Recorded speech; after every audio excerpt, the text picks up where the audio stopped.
All right, Joe. So I'll give it a second here. So we should be, yep, we should be live here.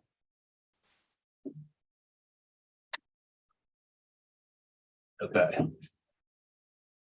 And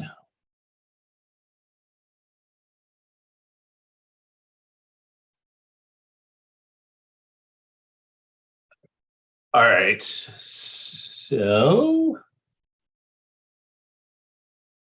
I also forgot today was Good Friday. Yeah. May lose a few people to that, but All right. So all right. So hey Melanie, how are you doing? Here today. Happy to be here. Nice to meet you, Joe. Oh, Joe, are you on the Zoom as well, Melanie, or no? All right. All right. Well, why don't I just get going? What I've seen, Joe, is that these are kind of people are kind of transient, and then also it'll post a replay as well. okay. So, gotcha. You've got a little bit of an echo going on, I think, coming from might be on me. Okay. Okay. I've got my volume down on my phone. There you go. That's a little bit better. Yeah. So All right. So real quick, so I want to welcome everyone. So we once again are streaming on multiple platforms. So we're streaming on LinkedIn. I think we're streaming on Facebook, Twitter, and we're on Clubhouse as well. So you can pick your channel of choice and tune in.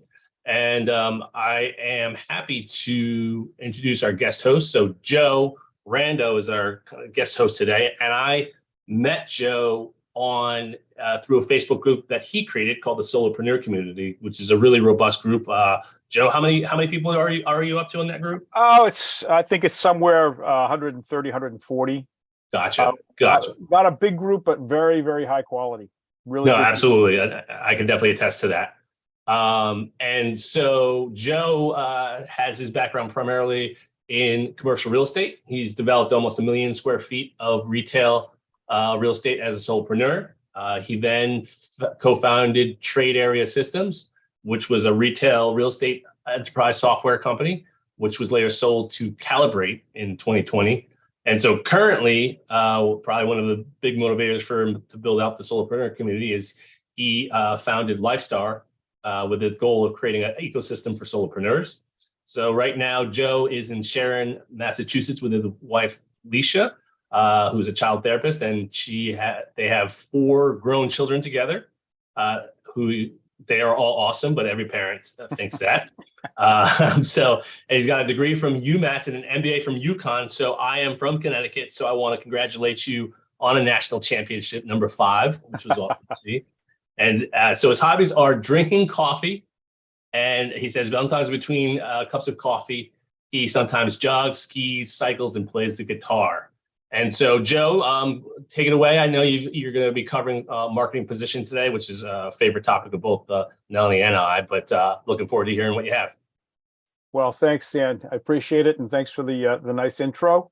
Too late for coffee now. I'm drinking water, but yeah, so let's get into it here. I am very passionate about this topic, partly because it's easy to mess up market positioning or not to think about it, particularly for solopreneurs who just say, I want to do something and I'm good at it and want to go out and just have people pay them to do it. And it just isn't that simple. And I've learned this the hard way. So I wanted to start off with a quick kind of overview as quick as possible to just kind of make sure we're all talking about the same thing here. And so after that, I'm really hoping people can participate, tell us, what you've done right, what you've done wrong with market positioning. I'll tell you some stories of mistakes made by myself and friends, but I really hope this is interactive.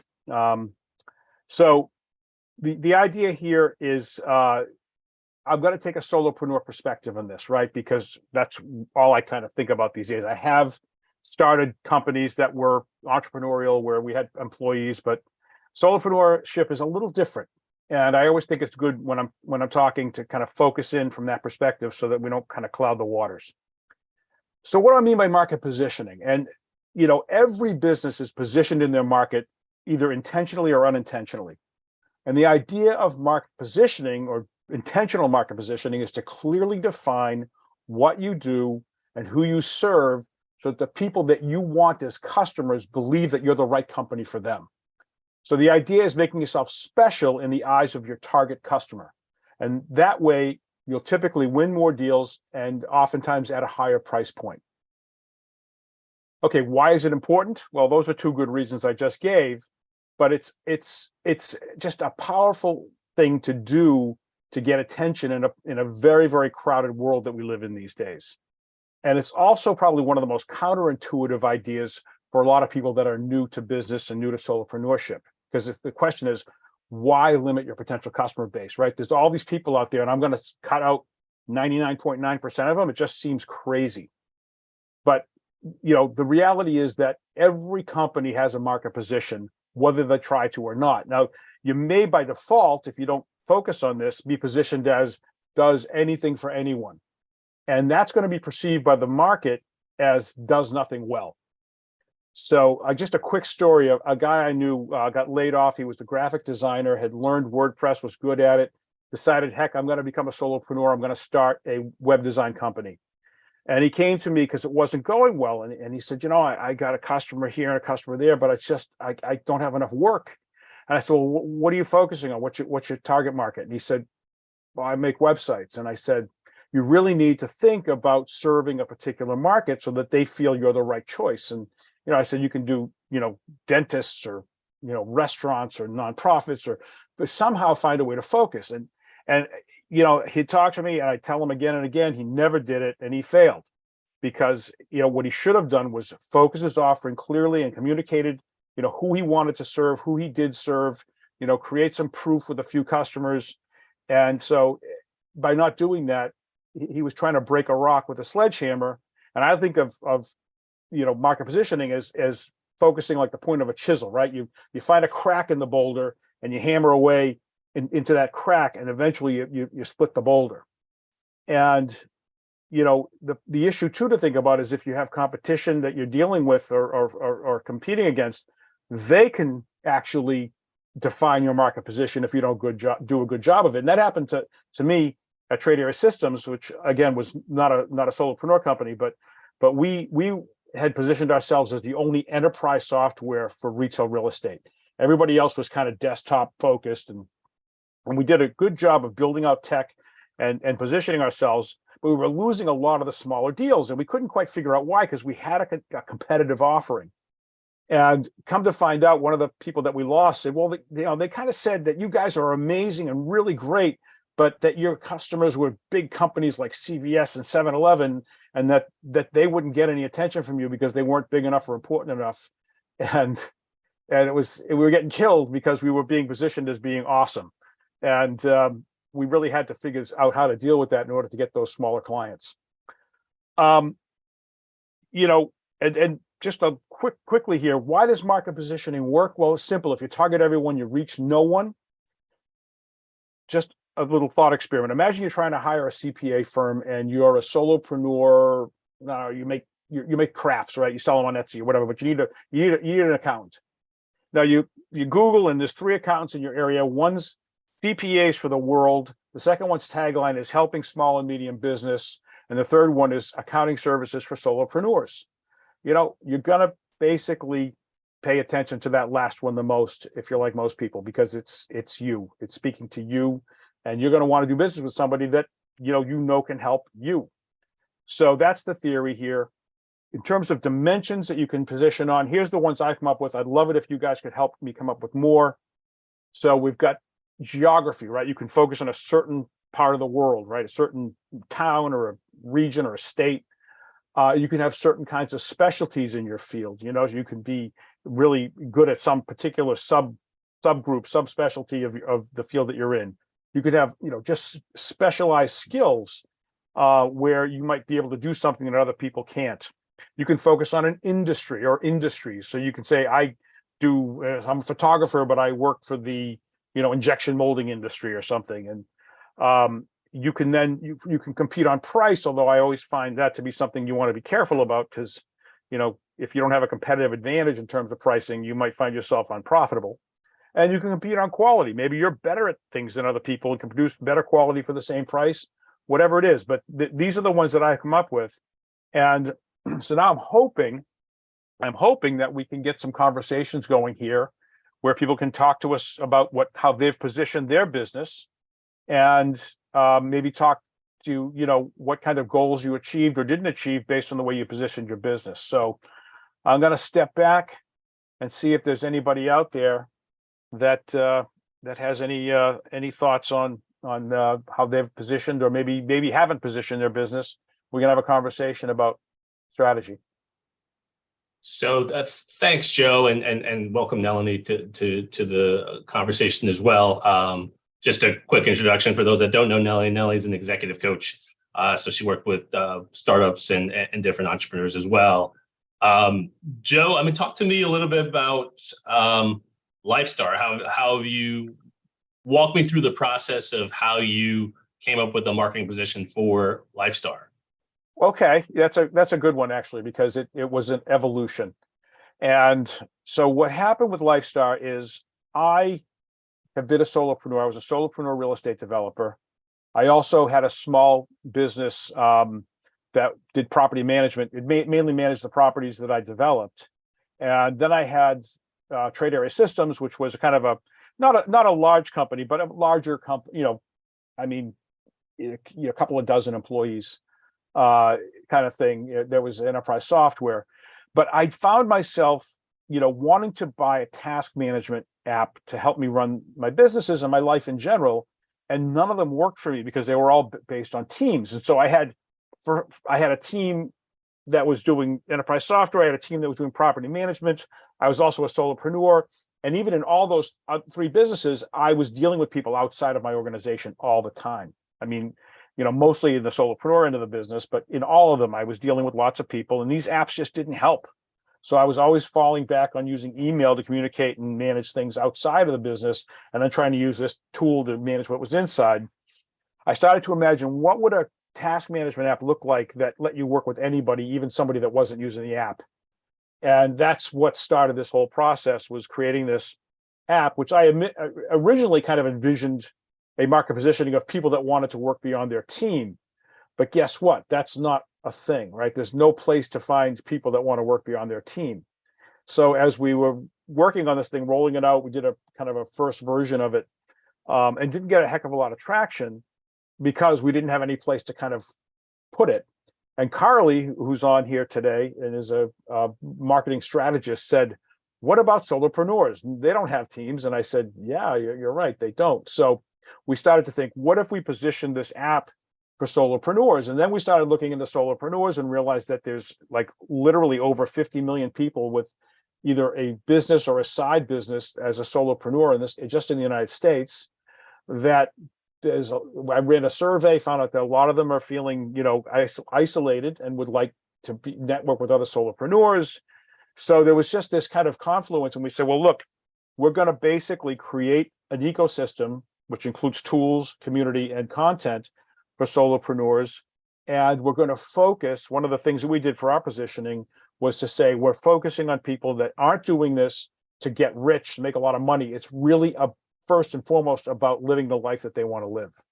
So that became our positioning. So there's people out there with, telling you can start a solopreneur business and make $25,000 a month and, only work 10 hours a week or whatever. But, we're deliberately, that's actually a negative persona for us, people that want to start, a business just to make tons of money and not necessarily have to work hard. So we're looking more at people that are doing this to basically have the flexibility to go to their kids' games, or, go hiking on the weekends, or, be able to sleep in every morning because they don't like to start work until 11 a.m. whatever it is. But so it's always been about, focusing on people that are choosing solopreneurship to have control in their life. So that's really how we've positioned it. And I'm curious, Carl, if you have any thoughts as to things that we've done, maybe or that we've done with your intention and not my intention. Carly's been helping me. No, yeah, you summarized it really well. I do also think that we're unique in that we also practice what we preach. Like you have some people just telling everybody what to do and then they don't do it themselves. But we are a bunch of solopreneurs, and our mission was to just work the way, like to create the life we wanted and be able to work as well. And like Joe was saying, it just, I feel like a lot of times people just tell people what to do and then don't do it themselves. So I think that's unique, is that we can relate to everybody that we work with and that we try to help. But Joe, you did a really good job recapping that. Well, thank you. So I guess that summarizes that. I don't know if you want me to talk about some other ones, or if there's anybody here that is raising their hand to speak, but I can go through some other businesses. Natalie, why don't you, I know you work with a lot of business owners. Any thoughts on kind of things that you've seen from a marketing positioning standpoint? Sure. San, just direct me. Should I be speaking into LinkedIn or into Clubhouse? Clubhouse, because it's already going to automatically stream to LinkedIn. Okay. Yeah. Sure.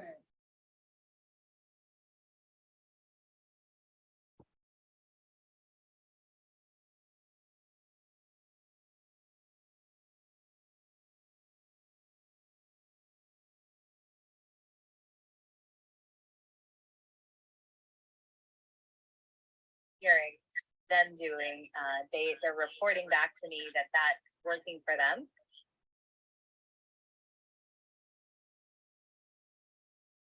them. You're muted on Zoom, by the way. Right. That's why I was asking. Brish. Okay. I'll repeat my question here. So, Joe, what I was sharing is that something that I've helped a number of my clients have to work through is chasing after that next big, bright, shiny thing that they hear and see other people doing around them. So they assume that, okay, well, if they're doing this, or this seems cool and trendy, I need to jump on this bandwagon. I need to take on this. I need to try doing what some other people are doing. And so how do you guide your clients in figuring out what will be the most effective approach for them, not just doing whatever is the next big, bright, shiny object? Well, first, it's such a great point, because so much of everything in business is about what you don't do. And I honestly, we don't really have clients. We have just people in our community that we help each other. So I don't want to overstate, where I'm coming from here. But I mean, from my perspective, in terms of my businesses, I struggle with it. I struggle with that too, because you look and you go, oh my goodness, everybody's, on TikTok. Should we be on TikTok? And everybody's doing this now, and everybody's on Clubhouse, and you can wear yourself out. And I think the way that I try to handle it is to step back and say, what is the stuff that needs to happen, right? What if I look at my business and I look at where we're trying to go, what our definition of success is and how we're going to get there, what are the things that are going to make or break that? And it's like anything else, especially if you're a solopreneur, is just going to drain you of time and energy. So, I mean, the thing is, I see all these people, and I don't know why I want to, pick on TikTok, but it's one of those things where I see people that they're jumping over to TikTok to try to, get some traction there. And it's like, I just don't know why that's going to help their business. I mean, it's just, it's got its place. There are certain businesses that it's probably great for, especially kind of consumer brands and things where you're trying to reach especially younger people. But I mean, we tossed some content up there that we'd already created for other platforms just to see what would happen. Not much happened with it, and I think it's because you have to kind of live it. So with these kinds of things, you need to start and say, if you're not thinking strategically, if you're just thinking in terms of what other people are doing, then you're not thinking about your business anymore, right? You're thinking about what the latest trend is. And so from my perspective, we try to use data and information. So we did a survey of about 300 and change solopreneurs and found out, where do they like to get their information from? Well, it turns out they like to get their information from YouTube. So we have a strategy for YouTube. maybe we'll toss that stuff on TikTok too, just to see what sticks. But the time to post, honestly, the content we're creating is not going to work well on TikTok because it's probably not going to be the right format. But it's so from our perspective, we're going to be focusing on what YouTube needs in order to work well for YouTube viewers, because that's what we know the people that we're trying to deal with are looking at. So I guess my short version of my long-winded answer is use information, use data, use what you know to make good decisions about where to focus your energies, and not jumping on the next fad just because other people are doing it. Can I jump in as well to piggyback off of that? I would also Absolutely. say you have to think of where your audience is and who your audience is. At the core of everything you do, you have to have a deep, deep understanding of who you're trying to serve. Because like Joe was saying, people want to be on all social platforms, but that's just an example of a lot of things. If your audience isn't in a certain area, whether it's online or in person, then it's not worth your time. So if there's something flashy going on, but your audience isn't doing that flashy thing, then it's not worth it. So you just have to, I think at the core of everything you do, and starting with market positioning, is you have to niche down and figure out who your audience is and make all your decisions from there.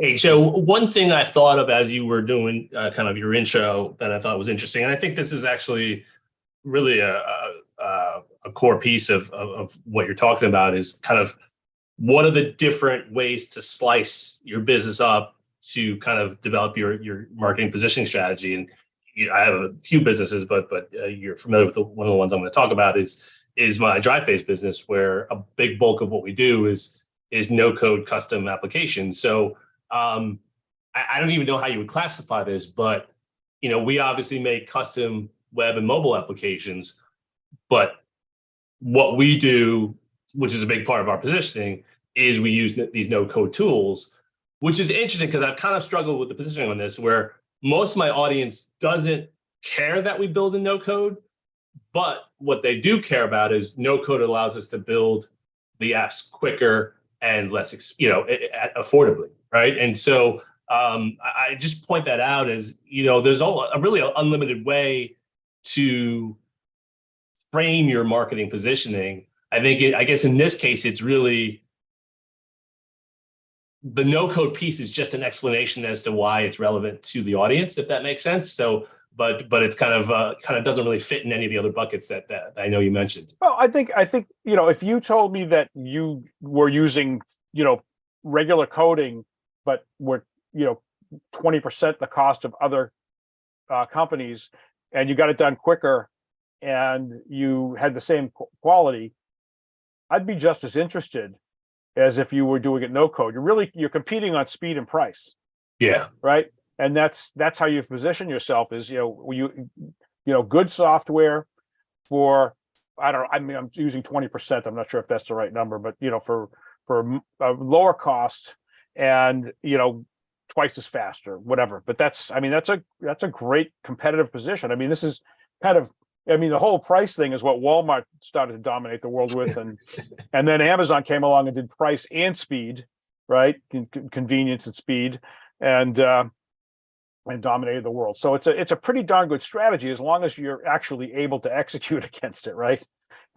If I'm doing what everybody else is doing and charging 20%, I'm probably, what was the old joke?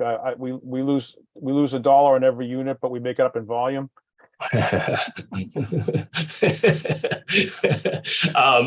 Absolutely. So here's a question that I'm curious, because I'm part of your solopreneur community, and so there's 130 people in there, and as Joe, as you mentioned, it's extremely an engaged community. So you seem to know a lot of the community, which is awesome. And you, Carly, and Stacy, all of you. Mm-hmm. Of those 130 members, and I know a lot of your communities are relatively new solopreneurs, what are some of the biggest mistakes that you see over and over again amongst kind of the newer entrepreneurs that maybe kind of other people can learn from? Oh, great question. Obviously, one of the biggest mistakes people make is starting their business without thinking about starting their business. In general terms, somebody says, I am good at this, therefore I'm going to, try to get people to pay me for this, whatever it is. And, one of the things I've seen is a number of times is I'm good at this, I'm good at this, and I'm good at this. So I'm going to do all of them. So you go to their website and they do video they'll do video editing, and they'll do coaching, and they'll do, I don't know. And it's just like you get to their website, you have no idea what these people are. They don't have a focus, right? They're doing all this different stuff, and you go, okay, well, I've got this person that's willing to do video editing and coaching me for my video, my online presence and social media or whatever. And then I've got this other person that's an expert video editor. That's all they do. And I need video editing. And where are you going to go? You're going to look to the person that this is what they do, because you're going to feel more confident that that person is really good at that. And so I see that a lot. I see people that, want to throw everything at the wall and see what sticks. And it's really a quick way to get, overlooked or bypassed for the next more focused offering. So that's one. Another thing I've seen, not as often, but I do see people that build a business again without kind of thinking it through, and wind up with an actual business that's working in terms of making them money, but they don't like running it. Right. So they hadn't thought through what their needs were from that business, and they wind up creating a business that they don't like running. I have done that. It wasn't a solopreneur business, but way back when I started my first not solo company, I did it knowingly too. And it's a long story that I won't tell, but basically the business I started was the one I wanted to run. It wasn't working at that time for reasons that had to do more with the way the world was thinking. It was the dawn of the internet, and there was a lot of thinking about, retail and things that weren't helping me. So I turned it into a service bureau, knowing full well I never wanted to run a service bureau, right? I wanted to sell software on a SaaS model, and did it, and then hated it, and spent 3 years running a business I hated until I finally shut it down. So I do see that mistake being made. It's maybe less often than the people that don't know how to focus their, what they do, and do one thing, or at least do one thing per website. If you're doing 3 things, great, but have 3 different websites offering the 3 different things that you do. So at least it looks like, you're focused on a particular industry.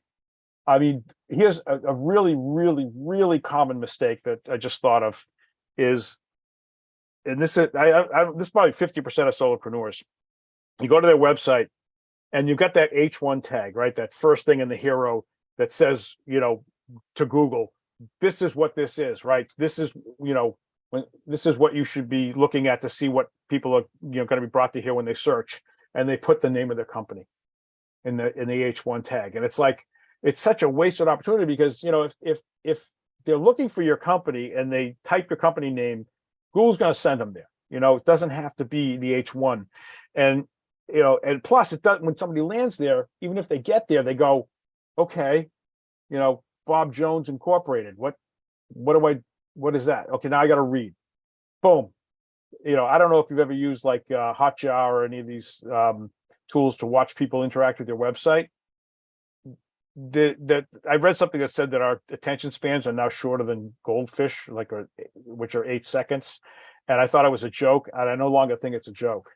I mean, I cannot believe the way people scroll through a website so quickly. And it's like, I don't, and the thing is, we've done a lot of work on our website to make sure that we're kind of following good practices, and it has slowed people down. They are reading more. They're getting to the goldfish level, not quite, but it's going in the right direction. But yeah, that's the kind of stuff that, I see really common mistakes with solopreneurs is just not thinking through their website to make sure they're conveying. Again, if you develop your market positioning concept, it gets a lot easier to then create a website that tells that story. If you don't think this through, now, what do you put in your website? Well, I'll put my company name, because I don't know what else to say. So that's That's my take on it. Carly, any thoughts from you? I think a big thing as it relates to market positioning is that oftentimes people only look at their direct competitors and not competitors overall. So if like a rollerblade company was trying to position themselves, they can't just look at other rollerblade companies. They have to look at frisbee companies and other outdoor activity companies, because that's also going to take attention away from themselves. So I think that's a big thing that people forget about, is it's not always an apples to apples comparison with competition. It's others as well. So just think who's going to take your audience's attention away from you. And that's how you have to position yourself against all of those companies. That's a great point. I heard about a guy. I think he was like a travel agency. I don't know if he was like a solopreneur, really small little travel agency, but he had some guy that wanted to spend a lot of money on a 25th wedding anniversary trip. And then the guy went a little dark on him, and he finally got a hold of him. He said, "Yeah, I decided to buy her a ring instead." And it's like, who would have thought that, your competition is a jeweler, but in that particular case. And so you do have to think about those things. You're not just selling against, your direct competitor. That's a great point. Just a quick thought, would love to hear your, anybody's thoughts on this, but I think I've had this challenge myself, is it's almost counterintuitive, but almost always it's better to niche down than niche up, right? And so, like, for instance, you gave the example of video editing. In some cases, I would even argue that's almost too broad still, that if you did video editing for realtors or something, something like that. Oh, absolutely. Yeah, I think that's the challenge I've always had, is that the thought process is always, if I go after more, it's better. But I think that's really the crux of this. And I just wanted to get your thoughts on that, because I think that's always a challenge that I've had, is it's always scarier to think about going after less people. But in reality, you're doing yourself a service. Well, let me counter argue my argument, because I totally agree with you. And I think that the best thing you can do is over niche initially, because at least you'll get somebody. But John Jantz, who's he wrote a book called Duct Tape Marketing. I think it's a company as well. I don't know if you've ever heard of him, but very successful guy, very successful marketer. And he argued on a podcast that we did a while back that that sometimes people don't really know what they want to do when they become a solopreneur. They're not sure. And in that case, you should go out and offer to, work for free to try some things out to figure out what you like. If you're like thinking, I'm a good, just to stick with the video thing, I'm a good videographer, right? But, my skills were working for a company or whatever. Now I'm thinking I want to go out on my own. Well, do I want to continue to try to do corporate stuff, or should I do events, or should, and to maybe go out and kind of try it all for a little while? But you won't make a lot of money. But I think his argument was that you might learn more about yourself and the business, so that you can make a better decision as to where to niche after. And I can't argue with that logic for some people. I mean, some people know exactly what they want to do, but a lot of people say, I don't like working for a company. I don't like my job. I really want to work for myself. And at that point, if they're not clear what they want to do, there may be arguments to not niche initially. But I think as soon as you know what you want to do, focusing initially is better. And then if there's not enough business, expand it. It's not hard to expand when you've got the social proof. It's hard to get business without social proof if you're not really niched down. So that's kind of how I feel about it, at least. Joe, can you build upon that and speak to the phases of development towards getting to a really satisfying lifestyle business, the stages of development in terms of market positioning? Well, I mean, I think I have to go beyond market positioning. I created something called the Solopreneur Success Cycle. So it's basically a flywheel, and there's 7 steps to it, 3 phases. Basically getting started, executing, and then improving. But there's 7 steps. But I also have what I call the secret step 0, which is defining your goals and what success looks like, which so many people fail to do. So in terms of the process, I argue that you really need to start off again, defining goals, define what success looks like for you, so that you're at least clear on what you want to get out of this. Because if you're not clear on that, you heck knows what you're going to get.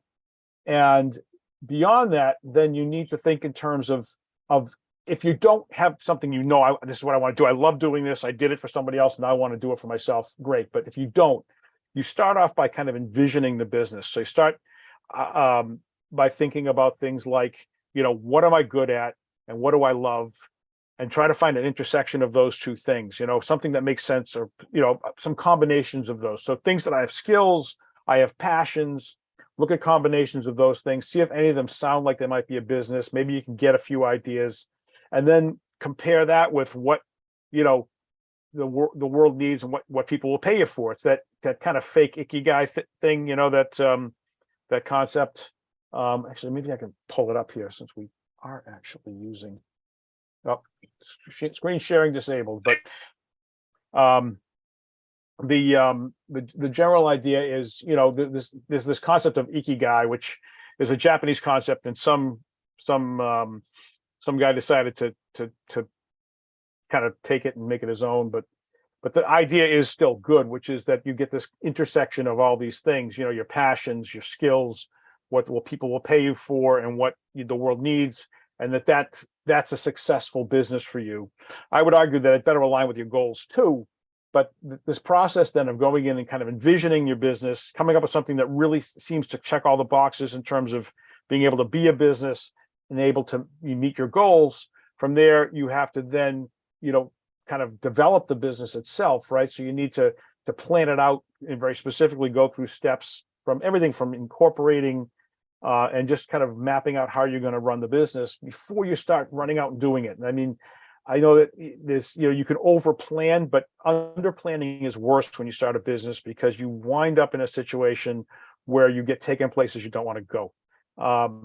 And once you plan it out, then it starts getting a lot easier. But that preliminary stuff of envisioning it and planning it then lets you go out and get going the way that people want to get going, with a roadmap. And that's, I think, where a lot of people kind of fall down, is they don't develop a roadmap. And then they wake up and go, how did I get here? Either I'm not making any money, or I hate what I'm doing, or the business is good and I like to work, but I really like to go to my kids' games and I can't because I have to travel, 3 days a week to get to my clients because they want to be in person, whatever. It's really important to kind of lay the groundwork before you start out, doing your stuff, in my opinion, because otherwise, and again, personal experience, I've done it, made the mistake, you wind up running a business you don't want to run, or that isn't working. Got it. Thank you. And the question that I'm about to ask you now, we'll ask again at the end. But for now, just in case someone is listening, any people are listening and are curious, well, how do we benefit? How can people benefit from the insights that you're providing, this framework that you've described as well? What's the best way to benefit from your community? How can they get involved? Well, I mean, anybody is welcome. If they're either aspiring or established solopreneur, we have a website. A Facebook group called the Solopreneur Community. I suppose we could put a link in the chat. You can also go to community.lifestarr.com and it will forward you there. LifeStarr has 2 R's, but it's community.lifestarr.com will forward you to the Facebook community. Why don't I go into the chat here, and I'll just put that here. And we also, you can get to it from the website if you want, which is just www.lifestarr.com. We've got a lot of events. We do an event every 3 weeks, big event. We've got Facebook events that go on weekly. We've got a lot of content, podcast, blogs, all for solopreneurs. The Solopreneur Success Cycle is there. You can go through the whole thing. It's right there on a web page. And so, yeah, I mean, any way that you want, please, just come and take advantage of it. All this stuff is free. The app will have a free version and a paid version when we release it. But right now, it's all still here, and there's a lot of stuff there that can help. So thank you for asking, the shameless plug. But yeah, we'd love to have you there. So anybody that's listening would like to join us, you're welcome. Great. Thank you. So, Joe, I guess this is going to be to everyone because I have some thoughts on this, but I'd love to hear, what everyone else's thoughts. So I've done this a couple times and it's been successful for me. So I've got one of my skills, kind of what I feel like a strong skill set for mine is primarily search, more specifically paid search. And so I've done this a couple times when I've come up with a new concept for a business, and it sounds like you've done the same, Joe, is keyword research to me is so valuable, right? Because it gives you two pieces of information. It gives you demand and it also gives you competition, right? And so I've used keyword research to vet out potential business ideas where I'm looking for that sweet spot of decent demand but low competition, right? And so that's really kind of been a process when I'm, and now that I think you've kind of, walked you through that process before, and a couple of things that I've done is, if I have an idea, that one of the first things I'll do is look at that keyword research, and that's been my process when I have, as you know, I probably start more businesses than I should. But that's really kind of, it's, at some sense there is some education behind when I started, but love to hear from anyone else if there's something else that you do, other than that keyword research that when you're kind of evaluating, A, to go into a niche, and B, how to kind of start to kind of develop that marketing positioning strategy. Well, I think you're a lot better at it than I am. I'd love to pick your brain further on keyword research. I do know the value of it. Certainly done it, but I just feel like you must be really good at it. One of the things that, from my perspective, I like surveys. I like to survey people because if you can get, information from people answering the questions that you feel you need answered, it can really point you in the right direction. So, when we started this whole process of focusing on solopreneurs, I quickly realized that, keyword wise, solopreneur is the only search term for solopreneurs that has anything to it, right? And while it's kind of hard to rank on page one because this, HubSpot and the U.S. Chamber of Commerce are there, it's easy to get there with paid. It's really easy to get there with paid. The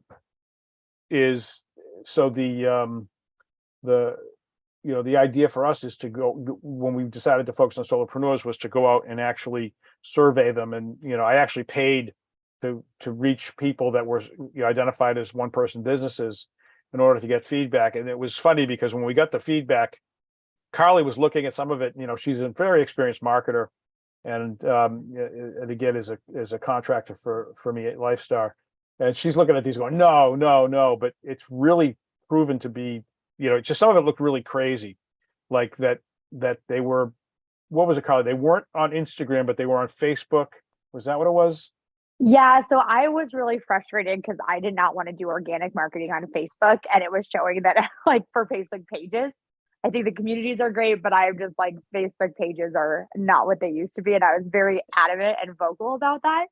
But the survey was saying that our demographic was on Facebook, and I was like, I'm not doing Facebook marketing on the pages. So that was funny because I was trying really hard to find the data simply because I was like, it's just I had a personal bias against it, which I think, a real bias, just because I think we all know that those pages aren't what they used to be. But that kind of what led us to the community. So it did give us insight. We found ways to utilize that information and in a way that I approved of. Yeah, no, it was just funny though, because it wasn't what our instincts were telling us we were going to see. We got very different results in some areas than we expected. So, and like things like the term solopreneur was a lot more common than we expected, right? So we expected it to be that people identifying as solopreneur was going to be a relatively small percentage because it's a relatively new term.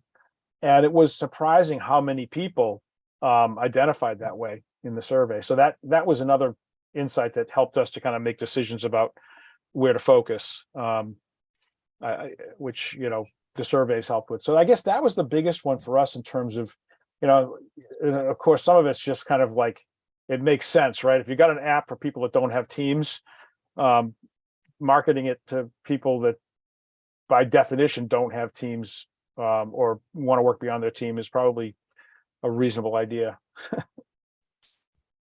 So I I think do want another- to mention, Nelly, you can confirm this. Oh, I'm sorry, Corey, real quick is you guys aren't as bad as you think you are at appearing on page one, because Nelly last week gave a talk on kind of managing, not getting overwhelmed with your to-do list for solopreneurs.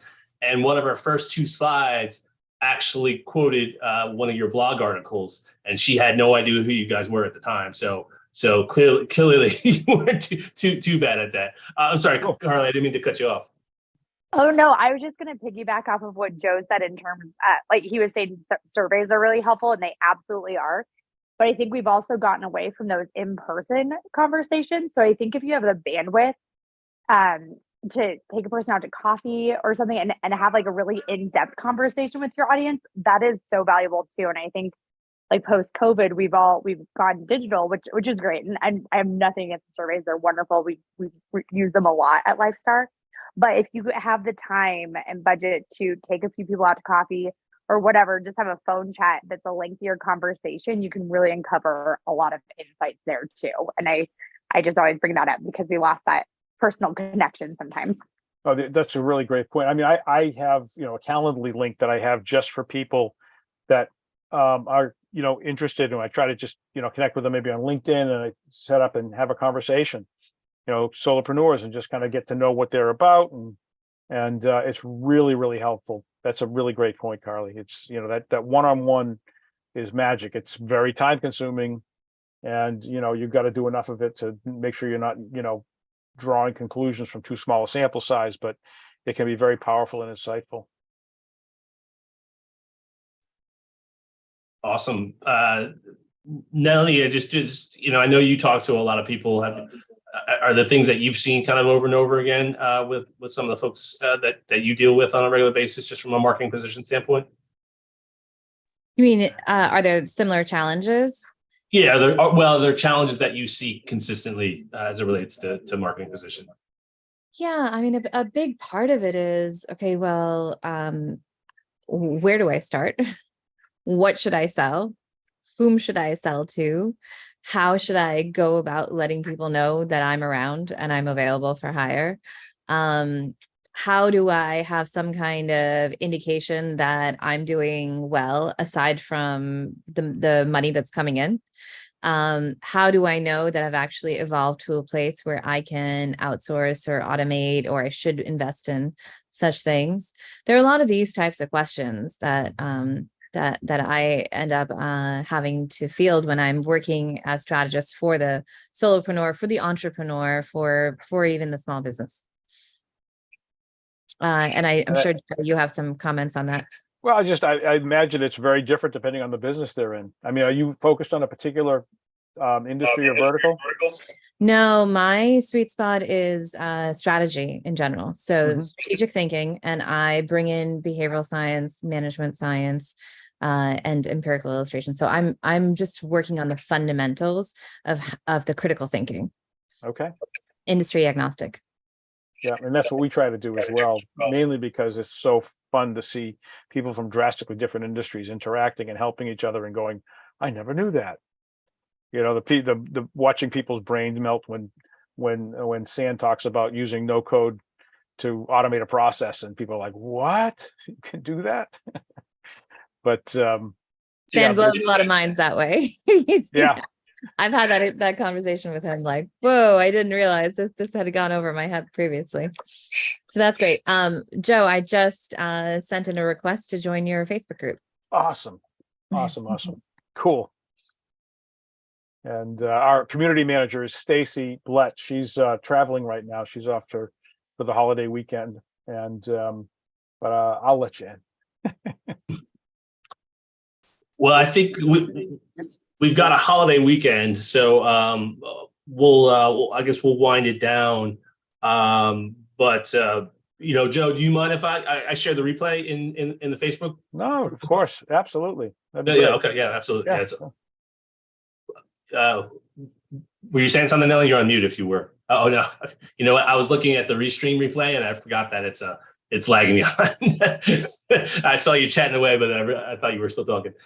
So Joe or Carly or Nelly, really anyone, any last kind of thoughts that you want to share before as we kind of go off into the Easter weekend? From my end, no, this was great. Thank you for organizing it. I guess just any solopreneurs, the idea of spending some time thinking through your business before you hit the ground running is time well spent. Particularly thinking through the process to let you position yourself and define your business is huge. So just strongly encourage people to take the time to think through what they're doing and make sure that they decide who they're going to serve and how they're going to serve them, and then communicate that very, very clearly. And you'll probably wind up happier and more successful than if you didn't take the time to do that. So that's the short version of this whole conversation. Sounds good. Anybody else have anything before we wind down? Carly? I would just say don't get discouraged if you don't figure it out the first time. Few businesses do. So there may be some trial and error in the beginning, but it'll be worth it, and just keep checking. Absolutely. Yeah, I definitely am a trial and error type of person. So I've got no problem with that. Melanie. I just want to give Joe and Carly a chance once more to plug themselves. So if anyone wants to get in touch with you and learn more, what should they do? Well, you can email me at joe@lifestarr.com. And again, star has 2 R's, but it's joe@lifestarr.com if you want to email me. And the community, which there's a link in the Zoom, but the Facebook link is longer, obviously. So it's just community.lifestarr.com, and that'll bring you to the Facebook group and you can sign up. Just be sure to fill out the questions. Great. Thank you. Thank you. Awesome. Well, I want to wish everyone a good Friday and happy Easter. If you are a solopreneur and want to join the Solopreneur House, which is on Clubhouse, please do so. And so I think I'm up next. So next week, I am doing how to leverage search, both paid and organic, in lead generation for solopreneurs. So feel free to hop in for that. And I've got the link in chat and Clubhouse and LinkedIn and everywhere else. So hope to see you next week. Otherwise, Awesome. Enjoy your holidays and we'll talk to you soon. Take care. Take care, everyone. Bye-bye. Bye-bye. All right. See you. Bye.